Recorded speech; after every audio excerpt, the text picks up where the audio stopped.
Remember when Battlefield meant huge battles, cinematic chaos, tight squad play, and some of the best sandbox moments in all of FPS history?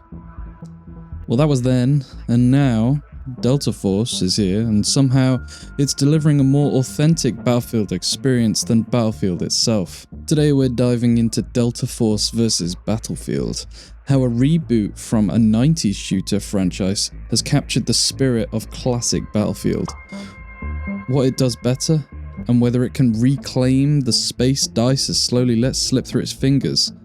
Let's get into it. Before we pit them against each other, we need to define what made Battlefield Battlefield. Team play and roles.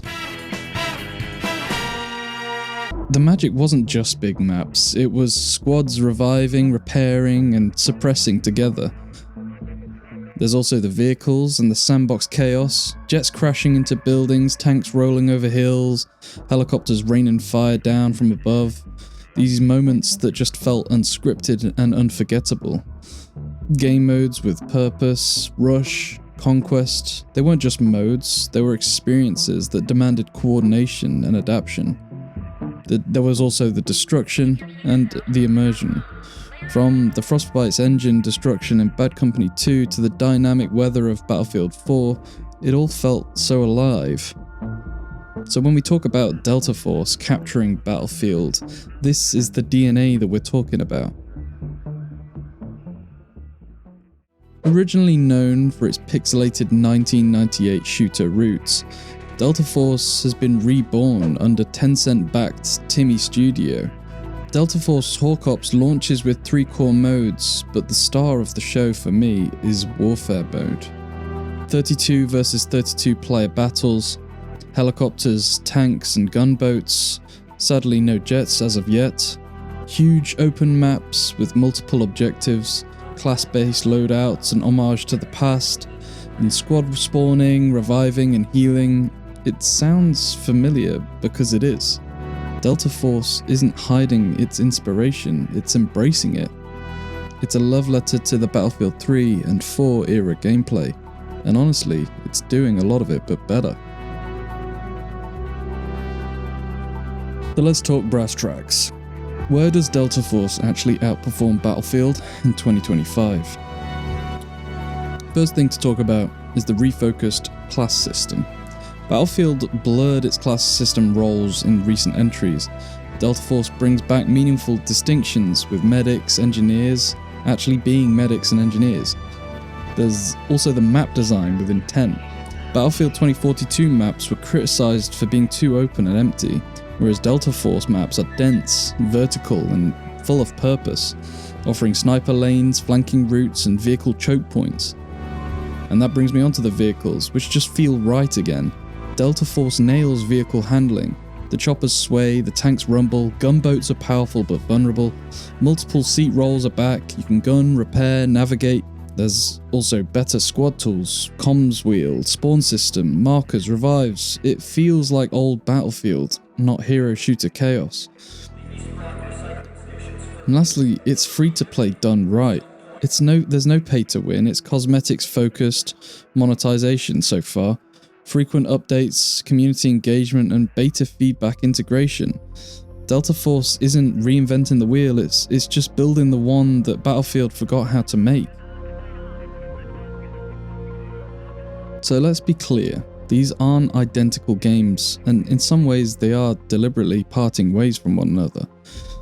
First thing is the pacing. Delta Force is slightly more tactical, slower movement, tighter time to kill, and actual leaning mechanics.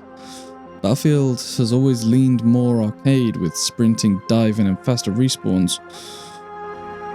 Then there's the gunplay philosophy. Battlefield 2042 leans into visual effects, less recoil and more spectacle. Delta Force focuses on aim discipline, recoil management, and time to kill stakes. There's the aesthetics and the lore. Battlefield has blurred into sci-fi with near-future tech, gadgets, and specialists. Delta Force sticks to grounded modern-day military combat, reminiscent of Battlefield 3 and 4. There's the monetization approach. Delta Force is free to play with seasonal content. Battlefield while AAA priced still leans on battle passes and content delays. So while the core gameplay loop is similar, the tone and intent feel different. Delta Force is closer to a tactical sim-light, while Battlefield has become a blockbuster action film. So what's striking about Delta Force is that it doesn't feel like it's competing with Battlefield as it exists now. It's chasing the Battlefield of the past. There are clear callbacks to Battlefield 3's gritty urban combat, Battlefield 4's large-scale combined arms warfare, Bad Company 2's sense of chaos with a purpose. Delta Force understands how to make those games work. Moment-to-moment squad drama, player-driven objectives, and vehicles that change the fight.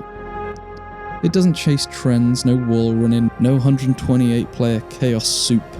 Instead, it recreates a format many of us thought was gone. Another key factor, Delta Force is listening.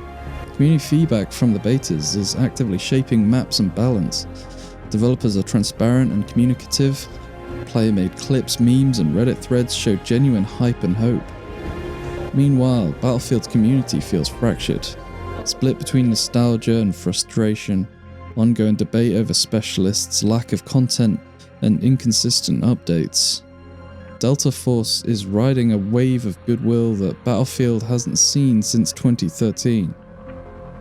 The genre is changing. BattleBit showed the hunger for fun and function. Squad and Hell Let Loose offer hardcore milsim.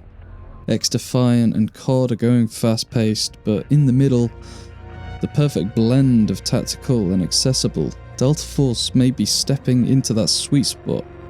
If it delivers regular updates, anti-cheats and stability, and map variety and mode depth, then Battlefield has real competition, not from a clone but from a spiritual successor.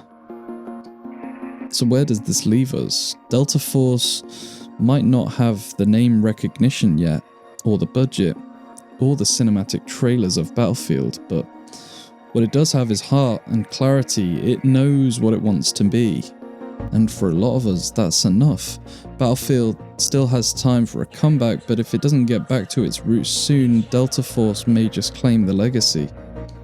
What do you think? Is Delta Force the Battlefield we've been waiting for, or just a well-made homage? Drop your thoughts in the comments and hit like if you enjoyed the breakdown, and subscribe for more deep dives. Until next time, I'll see you in the field.